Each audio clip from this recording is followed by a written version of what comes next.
Hello friends, welcome to Physics Life channel. Today we are going to study about the bound state. In classical mechanics, energy is equal to negative, then the state will be bound state. But in quantum mechanics, energy is equal to negative, the system may or may not be bound. It is not necessary that for a bound state has a negative energy state. Okay. If a particle is a free particle, we know that the potential energy is equal to 0 because there is no force. We know that it is a free means the complete force acting on the particle is at 0. So there is no force acting. So F is equal to 0. F is equal to minus del V. dV by dx is equal to 0. V is equal to 0 or V equal to V0. Consider the Schrodinger equation HSI is equal to ESI. We know that HSI is equal to ESI. We know that the form is minus h square by 2m del square psi plus v of psi is equal to E psi. So we have to find the second order differential equation for this Schrodinger equation. So E is taken here, so v minus E and multiply throughout by negative, so h square by 2m del square psi plus E minus v into psi is equal to 0. Del square psi plus 2m by h square E minus v into psi is equal to 0. So for a free particle, V is equal to 0 means we get the equation like this. Square psi plus 2m by h square E minus v into psi is equal to 0. This is the equation corresponding to the Schrodinger equation. So we substitute V equal to 0. So we get the equation like this. Here 2me by h square is equal to k square. So k is equal to under root 2me by h square. This is wave vector. So we can represent here it is d square plus k square is equal to 0. From that equation, d square is equal to minus k square. So we get the roots of the second order equation as plus or minus ik.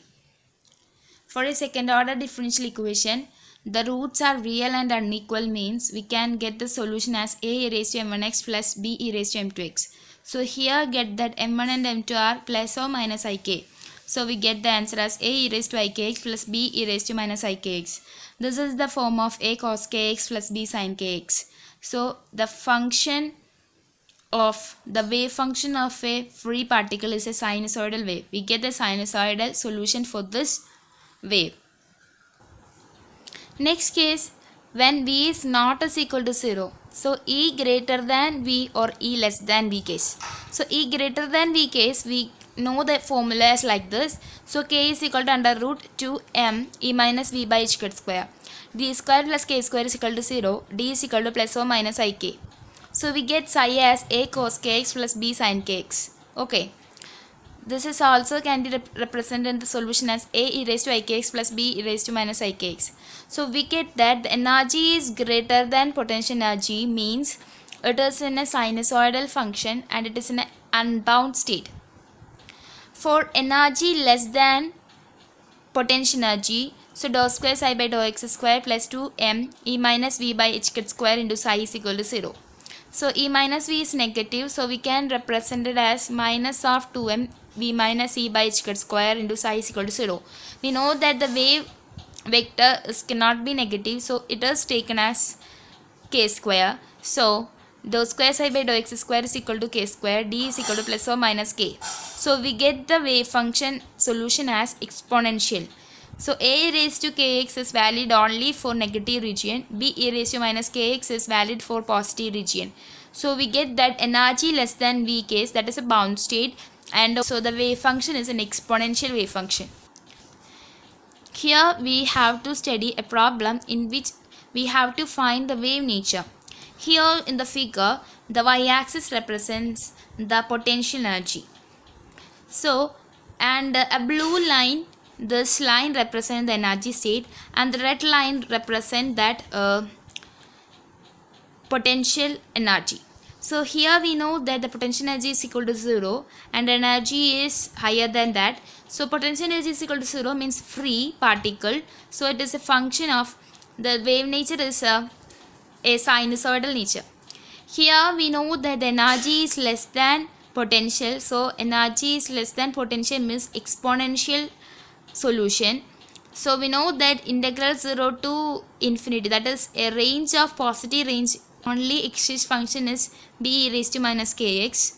So it is an exponential decay. So here like this, the wave nature of the wave as like this in this problem. Consider this problem. In this problem, the blue line represents energy and red line represents the potential. So we have to find the wave nature. Here we know that in region 1, the potential energy is equal to 0, means the free particle. So the function as a sinusoidal wave. Here also the potential is less than energy. So the function is in a wave character. Function has a wave character, a sinusoidal wave character. So what is the difference of these two waves in two regions? So we should find the wave vector for these two states. For region 1, we know that there is no potential energy, so k1 square is equal to me by h squared square, and for k1 is equal to under root 2 me by h squared square. For region 2, k2 square, there is potential energy exists, so 2m into e minus v by h squared square. k2 is equal to under root 2m e minus v by h squared square. So we know that from comparing k1 and k2, k1 is greater than k2. So k1 greater than k2 means k is equal to 2 pi by lambda. So lambda 1 is less than lambda 2. So wavelength in region 1 is less than the wavelength in region 2. So that is the difference between the two waves, that is wavelength of the wave in region 1 is less than the wavelength of region 2. Thank you for watching.